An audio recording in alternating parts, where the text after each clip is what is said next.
George's jaw tightened, but he kept his voice even. This isn't a debate stage, Nicholas.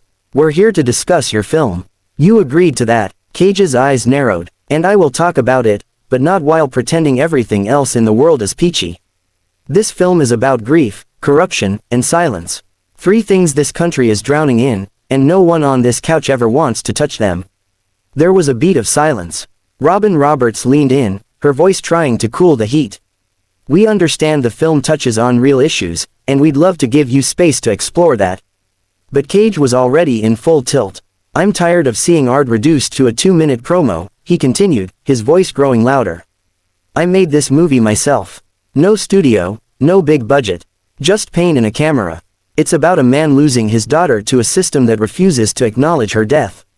And here we are, laughing about weather updates. George tried to interject, but Cage raised his hand. No, let me finish. You invited me here, not just the actor, but the human being. So don't treat me like a product to be sold before the next cooking segment. George looked directly at him, his calm demeanor beginning to fray. I've interviewed presidents, Nicholas. I know when someone's dodging the real conversation. You came in here looking for a fight. That's not journalism, it's ego. Cage leaned in, his voice sharp and low. Then maybe your definition of journalism needs a reboot. The room seemed to freeze. Someone in the crew coughed nervously. A makeup artist slowly stepped backward, clutching a powder puff as if it could shield her from the flames. Robin attempted to change course.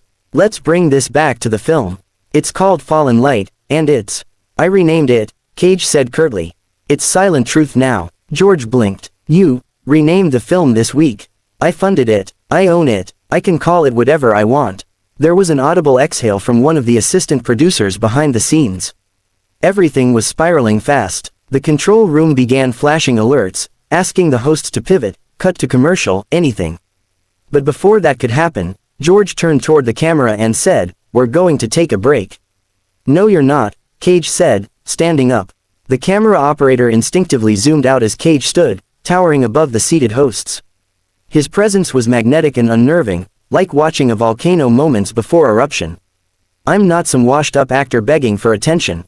I'm a man who's spent decades in an industry that chews you up and expects you to smile about it. I earned this chair today. And I won't be dismissed like some pop star with a PR team. George stood up too, the height difference irrelevant against the fire now visible in both men's eyes. You're not being dismissed, Nicholas, he said quietly. You're being asked to respect the format you agreed to. And right now, you're hijacking a national broadcast. Then maybe the broadcast needs to be hijacked, Cage shot back. At that point, the floor manager stepped in with security already radioed. The feed cut to commercial mid-sentence, cutting off Cage's final words. Viewers at home were left stunned. And backstage, the drama was only beginning. Backstage at Good Morning America, the air was thick with tension. George Stephanopoulos removed his mic, his jaw clenched as he handed it to the nearest crew member. Robin Roberts sighed and quietly stepped away, her expression weary. Meanwhile, Nicolas Cage was in the hallway, pacing like a caged animal. 2 security staff stood nearby but hadn't touched him, yet. Cage wasn't violent, but he radiated a kind of energy that made everyone hesitate. A producer approached cautiously. Mr. Cage, she began, we have a car waiting for you downstairs. I'm not leaving like I just got kicked out of a nightclub, he snapped. You people want sanitized, plastic interviews, but I gave you something real. That's what you're supposed to want. That's what America needs. In the control room, the executive producer barked into a headset. Keep him off camera. Tell security to move, but don't escalate. We don't need another headline. Too late. By now, social media was on fire.